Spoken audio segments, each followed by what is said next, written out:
Alright, good morning guys. Another day, another hike. Except this hike is going to be different to all the other hikes that we've done so far. The prize at the end of this hike, we're going to be going to the hot springs in Santa Barbara.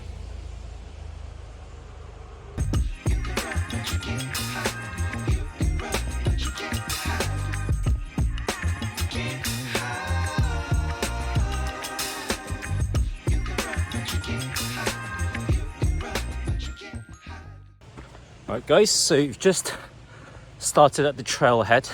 The hot springs here, well the one I'm going to, the hot springs trail, is quite small. There's like a small pool at the top which is like the hottest, and then it then filters down to like lower and lower pools and it gets cooler and cooler. I didn't want to go there when it's like relatively busy because then, well, I won't be able to get inside, right?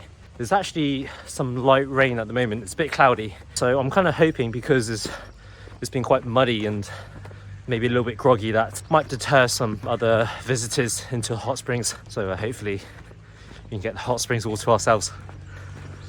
The pool looks like really blue and just looks really beautiful, and I don't think there are any filters.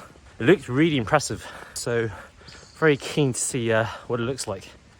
So this trail is actually quite bushy, if that's the right way to explain it. There's a lot of poison oak and or poison ivy, which is not something you want to be touching, because the oils from these plants can cause quite severe itching and rash and cause your skin to like start to blister. It's got like 3 petals and it's just like in a not a triangle. Well, I'll show you what it looks like anyway. So that's kind of what it looks like. So I'm just trying to be extra vigilant to make sure I don't brush through it. So when I was researching hot springs in Santa Barbara, I think there were maybe 2 or 3 different options. I think there was the one that we're doing right now, which is the Hot Springs Trail. I think that's what it's called. And there's also this Big Caliente, I think, or Big and Small Caliente. If you do ever decide to do this one, make sure that you get here really early, because the parking is extremely limited. I think there's only 6 car parking spaces. We arrived at 10 a.m. on a Tuesday morning and there's just 1 spot left. So I was really lucky to have got that.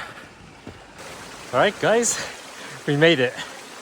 The hot springs in Santa Barbara.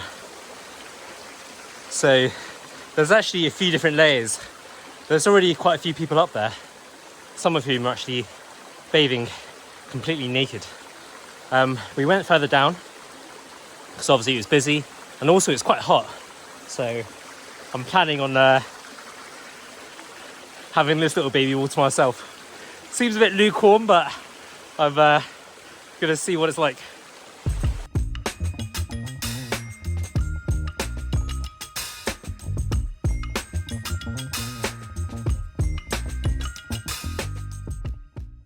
But this spot is pretty cool. If you ever come to California, if you ever come to Santa Barbara, definitely come to visit the hot springs. This place is pretty amazing. Right guys, so before I get too carried away, thought I'd take this opportunity to talk you through some of these poker hands that I played last week. The games are really good. Really happy with the player pool. Just really looking forward to playing some high stakes, which means in turn for you guys, we played a lot more interesting hands and a lot more bigger pots, which hopefully should be a lot more exciting for you guys to listen to. All right, so the 5-10 session that I want to go through last week was actually the very first session that we played, which was on a Wednesday. So as usual, we bind for the max, which is 1500. We're sitting down, we're waiting for our name to be called, and we've got our 2 bottles of water as per usual. Right, so in this first semi-interesting hand, the action folds to the button, who opens the pot to $30. We look down in the small blind with pocket 10s. So we decide to put in the 3-bet to $140. The action folds back to the button, who thinks for a little while before making the call. So I think effective stacks are 1500. So we are now heads up to the flop, which comes Queen 9-8 and I think it came 2 hearts, and I don't think we had a heart in our hand. So in this spot, I think we can go either way. We can either c-bet or we can check. I think this hand would c-bet more often than checking. In this instance, I decide to go for a c-bet, so I decide to bet $90. Villain then thinks for a little while before making the call. Heads up to the turn, which comes an ace. So obviously not the ideal turn card. So we decide to play a check, and then Villain then very quickly decides to check back. So at this spot, when he decides to check back, it doesn't necessarily mean that he doesn't have an ace, because given we are the pre-flop 3-better, we definitely have a lot more stronger ace-x hands than our opponent. So I think our opponent should be checking back a lot of weaker ace-x hands in this spot.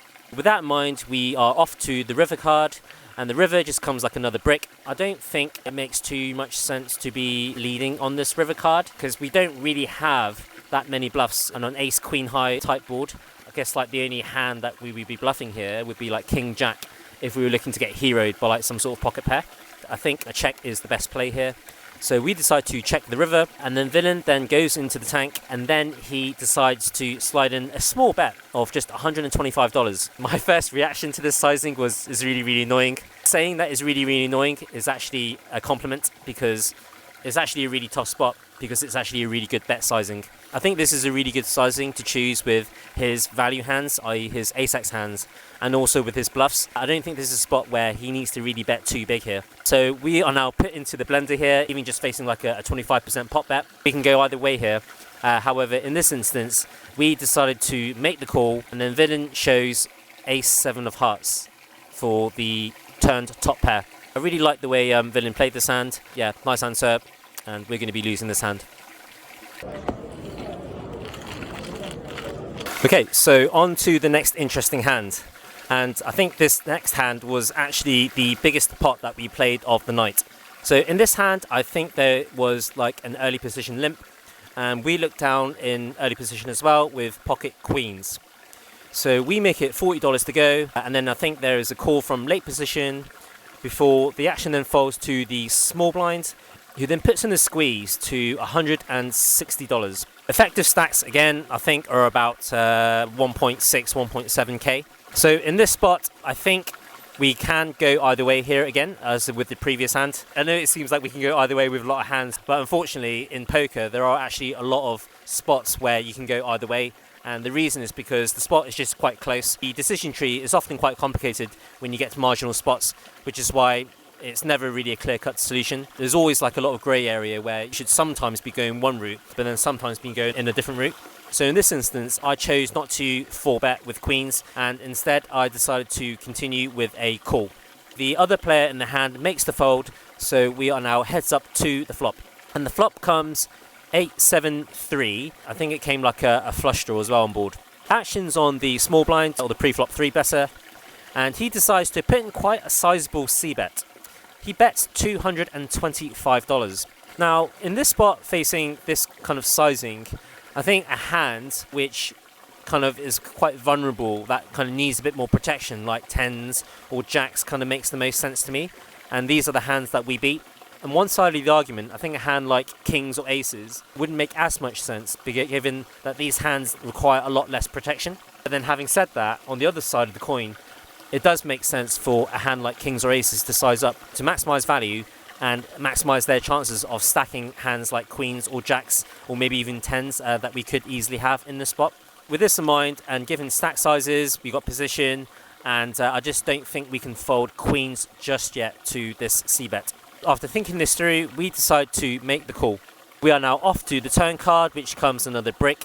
The villain then starts tanking for a little bit. He starts eyeing up my stack, and then he decides to size up a double barrel for $525. At this instance, I think we only have like 1,200 left in our stack. I think this is the key decision point now in our hands, where we need to decide whether or not villain ever has a hand like tens or jacks. I just felt, you know, if we were on like a 5-5 table or like a low limits, I think queens would be a much easier fold here. I think people play these big hands in 3-bet pots, i.e. like ace kings or like big pairs, pretty honestly in these spots, which means if they have ace king, you know, they're probably not even going to be c-betting, or at least not be c-betting for this sizing, and definitely not going to be double barreling again for this sizing. and I think when they take this line, they pretty much always have overpairs. So I've eliminated ace king from opponent's range, and I think it's just a question of how big is this overpair. So we lose to kings, we lose to aces, we beat jacks, we beat tens, assuming that I think villain is capable and he has tens and jacks in his 3-bet squeezing range. After taking quite a bit of time, I decide that I'm not going to fold. So now the question is, do we jam, do we call? I think calling would be actually a lot better. I'm not sure if I actually took the best line here, but after thinking it through, I decide to jam the rest of my stack in. And villain then pretty quickly makes the call, and I think as soon as he made the call, I think I already knew what I was up against. So the dealer puts out the river card, which is a brick. I show my hand, and villain shows pocket kings. So yeah, we are going to be losing a pretty big pot here in this 5-10 session.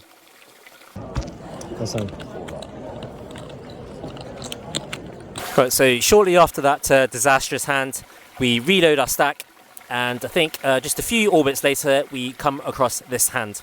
So in this hand, there is an open from early position to $30, and we look down in middle position with king 9 suited. In this spot, especially in higher limit games, or at least especially against players who are a bit more balanced or a little bit more competent, I like to mix in some king 9 suiteds into my 3-betting range in this spot. That's what I decided to do. I decided to put in the 3-bet to $90. The action then folds to the button, who then goes into the tank. And now I'm just kind of hoping that I don't get 4-bet here. The button then makes the call. Action folds back to early position, who then makes the call. So we are now 3 ways going to the flop, which comes 10, 9, 6, and I think it came 2 diamonds. Not the best of flops, but hey, at least we flopped the pair. Action checks to me. I decide to check. Action's now on the button, who then very quickly decides to check back. So we are now still 3 ways to the turn card, which I think just comes like another brick. Early position checks. I think a bet will probably be a lot better than checking here, as we can still get value from 8s and 7s, even though we do lose to jacks. And we can still also obviously deny some equity from some like ace-queen type hands. But in this instance, I decided to check twice. Action's on the button, who then very quickly decides to check back again. So we are now still 3 ways going to the river card, which comes another brick. Early position checks. I decide to go for another check. I don't think the value here is in us betting and then getting called. I think it's more about bluff catching in the spot, as I think it's pretty hard for us to be bluffing with our ace highs into 2 opponents in the spot. So I think we're just going to continue to rep like a weak hand, like some kind of like an ace king, ace queen type hand, and then looking to potentially bluff catch. Action's on the button, who now thinks for quite a while before betting $175. Early position then makes the quick fold. Given how weak our perceived ranges, having king 9 here, like a pair of 9s, is pretty high up. So we decided to continue as planned and go for the check call. And villain showed ace queen of hearts. So very nice that we were able to squeeze in just a little bit of value on the river there.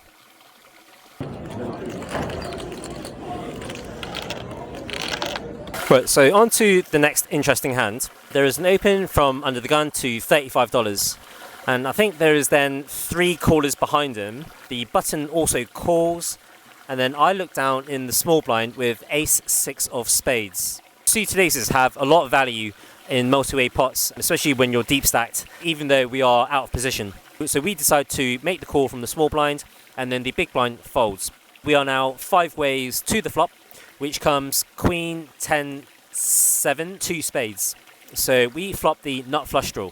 We decide to start with a check, and then the under the gun decides to c-bet for $110 into 4 opponents. Action then folds to the button, who makes the call. Action is now back on us. So effective stacks are about 1,500.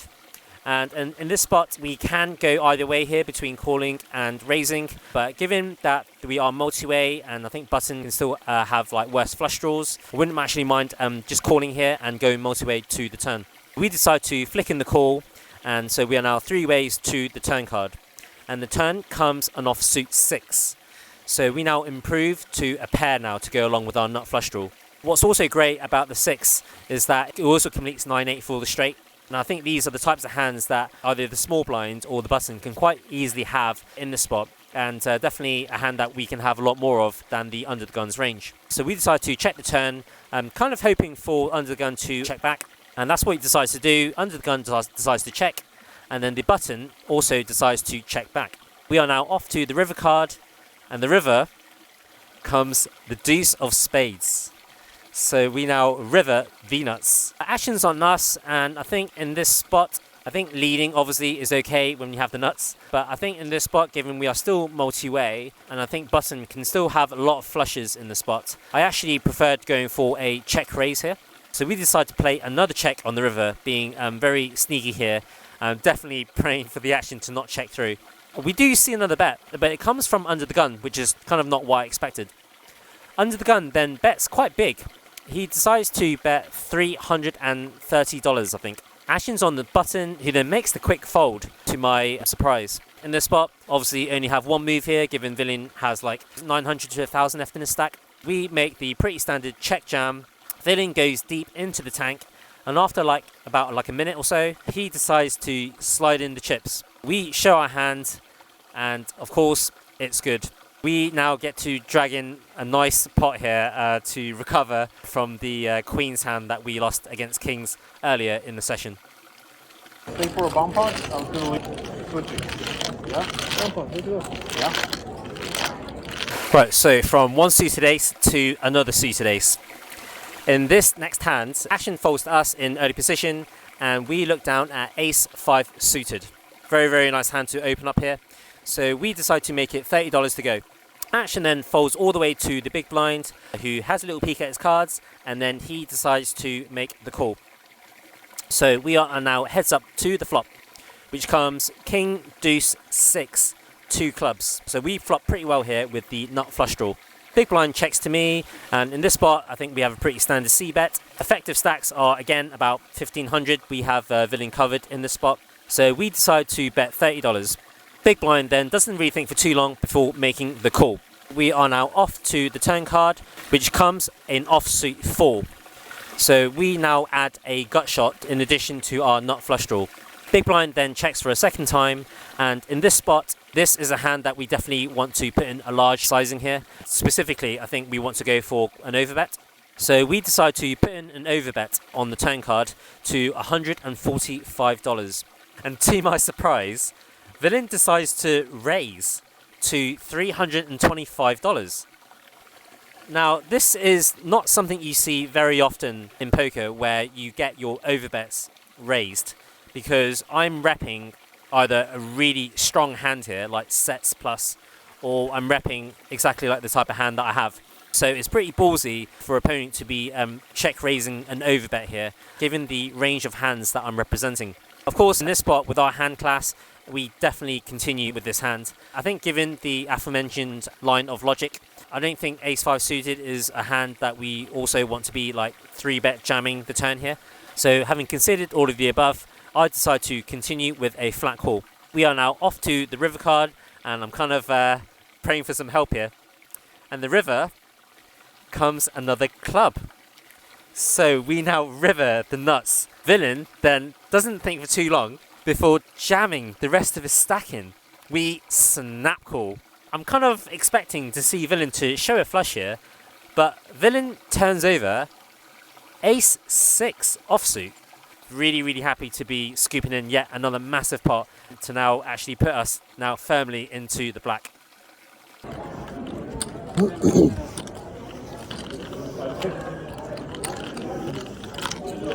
And now we arrive at the very last interesting hand of my 5-10 session.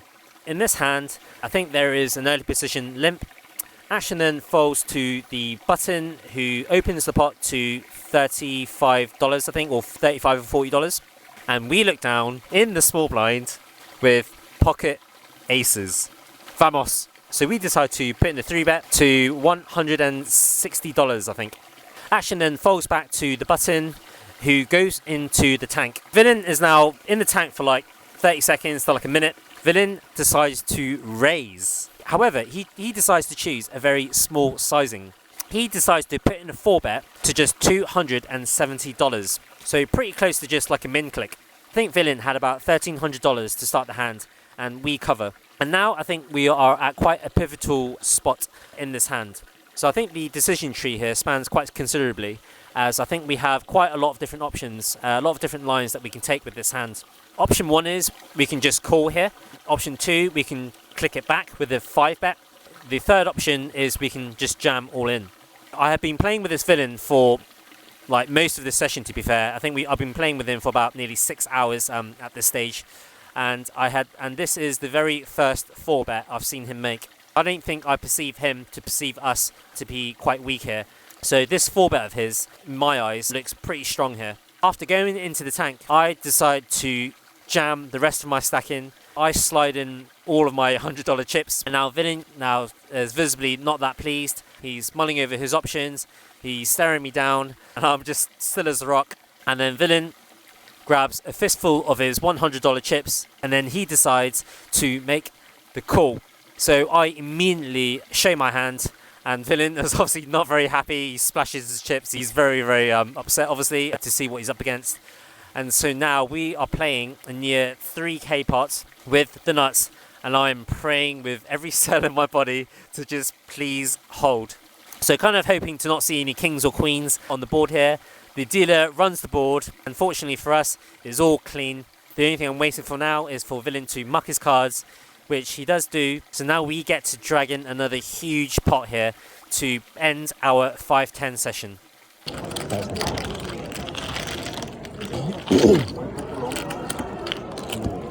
Just finished my first 5-10 session, and what a roller coaster that was.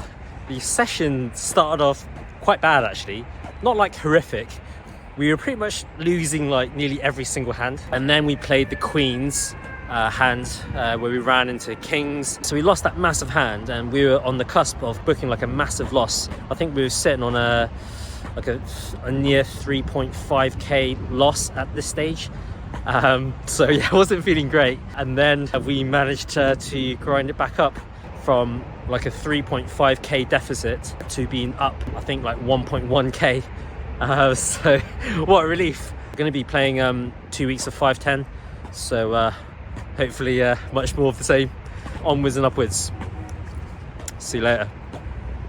Right, so that concludes our first 5-10 session on the Wednesday that we played last week. Pretty roller coaster of a ride. We bought in for nearly like 5k. We were down like almost 3.5 to 4k, and then after those 3 massive all-in pots, we managed to end the session up 1.1k.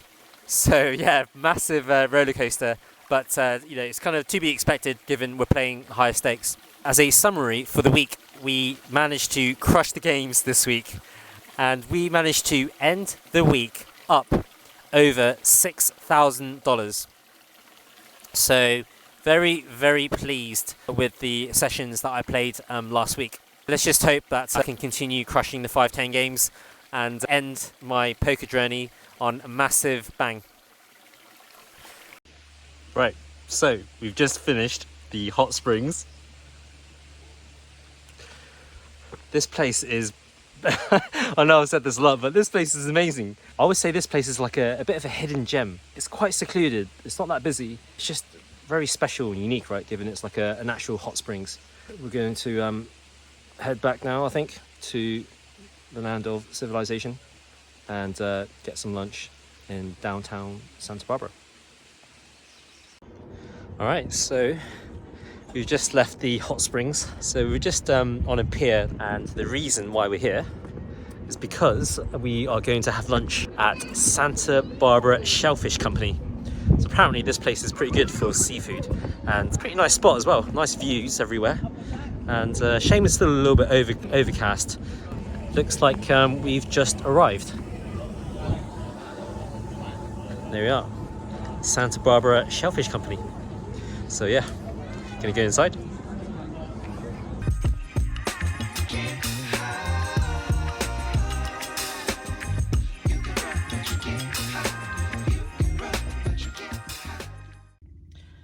Right, so we drove over to the East Beach Park, saw a bit of downtown Santa Barbara. We did the meditative walk at the island, at the Lagoon Island, where the university is, and then just came to very briefly check out the beach. Fortunately, the weather is still overcast, sadly. The beach actually doesn't look as nice as I thought it was going to be. So I kind of got here and then changed my mind. I didn't think there's any point in me kind of sticking around on this beach. So I think I'm just going to end my day here. Thanks guys for watching. Hope you guys enjoyed watching the video, and I'll speak to you in the next video.